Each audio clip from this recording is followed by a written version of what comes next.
Hello everyone, welcome back to the channel. और यार इस वीडियो में मैं ले आया हूँ कि तुम लोगों की स्पेशल डिमांड पे कि कैसे फिज़िक्स को इम्प्रूव कर सकते हो अगर किसी की फ़िज़िक्स वीक है तो इन बचे हुए 3 मंथ्स में ही जो जेई 2022 का आने वाला एग्ज़ाम है उसके लिए।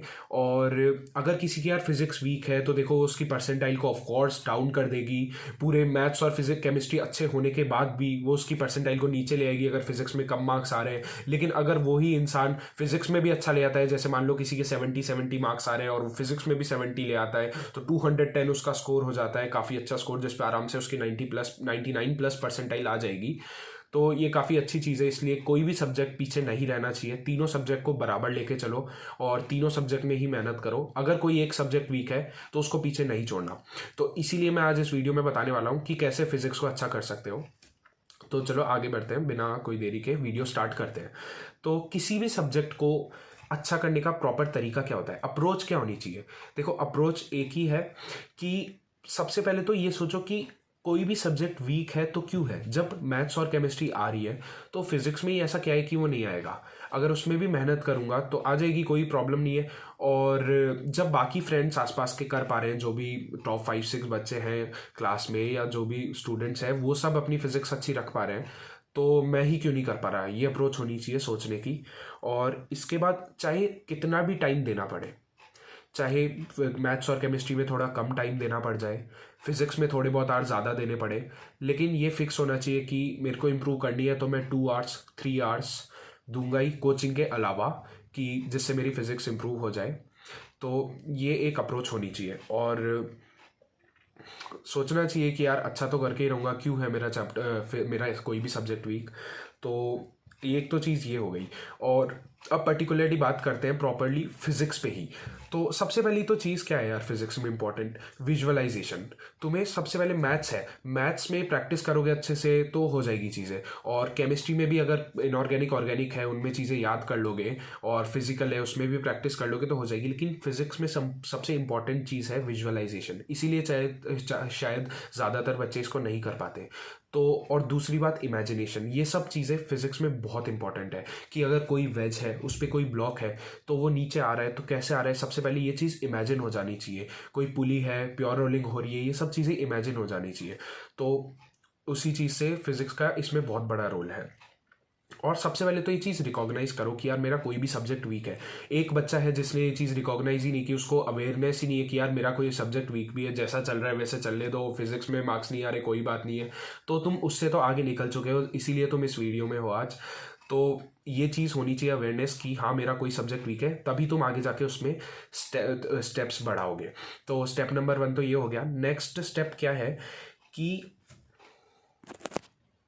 तो जब तक फिजिक्स में अपना क्रिटिकल थिंकिंग फैक्टर है वो इवॉल्व नहीं करोगे तब तक कुछ नहीं होगा। अपना चीज़ों को सोचने का तरीका कैसा रहता है ये सब इवॉल्व करना पड़ेगा, सोचना पड़ेगा चीज़ों को, तभी कुछ होगा। तो वीडियो में आगे बढ़ने से पहले मैं बता दूं कि मेरे जेई मेन में 92 आउट ऑफ 100 मार्क्स थे फिजिक्स में। मतलब मेरे सिर्फ 2 क्वेश्चंस इंटीजर टाइप में गलत हुए थे, तो 8 मार्क्स नहीं आए थे, बाकी 92 मार्क्स आउट ऑफ 100 थे मेरे। मतलब 23 आउट ऑफ 25 क्वेश्चंस मेरे सही थे बिल्कुल। तो इस अब सबसे पहले तो एनालाइज करते हैं जेई मेन की फिजिक्स को। जेई मेन की फिजिक्स में है क्या रियल में। तो देखो मैं मान के चलता हूँ कि 25 क्वेश्चंस आएंगे इस बार भी करने लायक। तो 25 क्वेश्चंस में से 10 to 12 क्वेश्चंस तो ऐसे होंगे जो ईजी होंगे, सिंगल कंसेप्ट बेस्ड क्वेश्चंस। मतलब अगर किसी बच्चे ने 2 या 3 साल आराम से तैयारी की है तो वो उनको कर लेगा, ये मान के चलता हूँ मैं। और बचे हुए क्वेश्चंस जो हैं उनमें से 8 to 10 क्वेश्चंस ऐसे आएंगे जो मॉडरेट लेवल के होंगे, जिनका डिफिकल्टी लेवल मॉडरेट होगा। और वो भी अगर अच्छी तैयारी करने वाला एक बच्चा है तो वो कर सकता है। और बचे हुए जो 5 to 6 क्वेश्चंस आएंगे वो आएंगे टफ कैटेगरी के क्वेश्चंस। तो मैं अभी बताने वाला हूं कि तीनों कैटेगरी के क्वेश्चंस को ही कैसे टैकल करना है और पूरे पेपर एज अ होल को कैसे देखना है जेई मेन के टाइम पे। तो सबसे पहले तो मैं 3 स्टेप्स में बात करूंगा। अगर तुम इन 3 स्टेप्स को फॉलो कर लेते हो तो तुम आराम से जेई मेन की फिजिक्स को क्रैक कर सकते हो। बस 3 महीने मेहनत करनी पड़ेगी, ऐसे नहीं कि इंप्रूव भी करना है मेरे को फिजिक्स और मैं मेहनत भी नहीं करूं। अब मेहनत तो करनी पड़ेगी, अगर इंप्रूव करना है तो 3 आवर्स देने ही पड़ेंगे। और वो जो 20 इजी और मॉडरेट क्वेश्चंस आएंगे मिला के, उनको भी अगर करना है तो उसके लिए भी मेहनत तो करनी पड़ेगी, जब भी 70-80 ऐसे मार्क्स आएंगे। नहीं तो अगर मेहनत नहीं करोगे तो वो इजी और मॉडरेट भी हाथ में नहीं आ पाएंगे। तो चलो, तो तीन स्टेप्स में स्टार्ट करते हैं। तो सबसे पहले स्टेप नंबर 1 क्या है? स्टेप नंबर 1 है कि जो तुम्हारी थ्योरी है, नोट्स है, कोई भी कोचिंग ज्वाइन कर रखी है अगर, तो उसके जो नोट्स है, या फिर अगर कोचिंग ज्वाइन नहीं कर रखी तो कोई भी बुक है, सिंगेज की बुक हो गई, डीसी पांडे हो गई, इनमें थ्योरी भी होती है। तो इनकी थ्योरी जो है, नोट्स की थ्योरी, मैं कोचिंग के नोट्स को ही ज़्यादा प्रेफर करूंगा वैसे। तो जो थ्योरी है वो बिल्कुल अच्छे से समझी हुई होनी चाहिए। सबसे पहले तो समझी हुई होनी चाहिए बिल्कुल अच्छे से, एक एक लाइन थ्योरी की समझ में आ जानी चाहिए, कोई भी डाउट नहीं रहना चाहिए। डाउट आएगा तो डाउट क्लास में जाके पूछो। मैं यार मेरे टाइम पे 1-1 घंटे डाउट क्लास में जाके बैठ जाता था, लेकिन डाउट्स को छोड़ता नहीं था बिल्कुल भी, कि कोई भी डाउट आ रहा है तो वो रह जाए। टीचर वो जो 1 घंटे में बताता है उससे भी बहुत फायदा होता है। तो नोट्स के भी डाउट्स पूछो, थ्योरी के भी जो डाउट्स आ रहे हैं, मतलब प्रैक्टिस शीट कर रहे हो तो उसके जो डाउट्स आ रहे हैं, बुक के डाउट्स आ रहे हैं, सारे डाउट्स क्लियर कर लो अपने। उसके बाद जब थ्योरी को समझ लेनी है पूरी अच्छे से, उसके बाद आती है एग्जाम्पल्स की बारी। थ्योरी के साथ साथ ही उनके साथ एग्जाम्पल्स भी करते जाओ, हर कंसेप्ट 1-2 एग्जाम्पल्स करते जाओ, तो ऐसे 30-40 एग्जाम्पल कर लो। तो एग्जाम्पल्स को कैसे करना है? जब थ्योरी के एग्जाम्पल्स को पहले तो सॉल्व कर लो, खुद से ट्राई करो, उसके बाद सोल्यूशन देखो। कुछ लोग बोलते हैं ना कि यार हमसे तो टफ क्वेश्चन नहीं होते, हम थ्योरी पढ़ लेते हैं पर हमसे क्वेश्चन नहीं होते। तो थ्योरी पढ़ लेते हो और क्वेश्चन इसीलिए नहीं होते क्योंकि तुम सॉल्व एग्जाम्पल सॉल्व नहीं करते। तो जब उनको सॉल्व करोगे तो थ्योरी पढ़ने के बाद क्वेश्चन होने लग जाएंगे। उनको सॉल्व कैसे करना है? पहले तो उनको खुद से सॉल्व कर लो। सॉल्व करने के बाद वो क्वेश्चन ऐसे तुम्हारे दिमाग में बैठ जाने चाहिए कि वो याद हो जाए, मतलब हमेशा के लिए याद हो जाए, रट जाने चाहिए वो क्वेश्चन तुम्हें समझने के बाद। और कभी 2-3 महीने बाद रिवाइज करो। तो उनको कैसे रिवाइज करना है कि बस मैंने पढ़ लिए, उठाया, नोट्स उठाए और उनको बस पढ़ लिए, गो थ्रू कर लिया। उनको वापस सॉल्व नहीं करना जब तुम एक बार अच्छे से सॉल्व कर चुके हो, लेकिन 1 बार, 2 बार, 3 बार, 4 बार उनको अच्छे से सॉल्व करना है, बार बार सॉल्व करना है। ऐसे नहीं कि मेरे फ्रेंड ने तो 3-4 बार सॉल्व कर लिए, उसको आ गए तो मेरे को भी इतने में आ जाएंगे। क्या पता तुम्हें 8 बार सॉल्व करने की जरूरत हो भी सकती है, लेकिन जितनी बार सॉल्व करने की जरूरत हो उसके उतनी बार सॉल्व करो। लेकिन उसके बाद उन एग्जाम्पल्स को सिर्फ ओरली रिवाइज करो, और जब जेई मेन हो जाएगा तो भी एडवांस में फायदा करेंगे वो एग्जाम्पल्स। तो इसलिए सॉल्व एग्जाम्पल सॉल्व करने हैं। स्टेप नंबर 1 तो ये हो गया।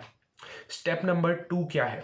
और अगर स्टेप नंबर 1 में मैं बता दूं, अगर किसी के पास कोई कोचिंग मटेरियल नहीं है, कोई नोट्स नहीं है, तो तुम बुक्स लो, सिंगेज लो, डीसी पांडे लो, उनमें सॉल्व एग्जांपल्स होते हैं। उन सॉल्व एग्जांपल्स को मार्क कर लो, जितने भी तुम्हें करने हैं, हर कंसेप्ट पे 1-2 हो जाए, और फिर उनको पूरा सॉल्व करो और उनको अपने एग्जाम्पल्स बना लो और याद रखो।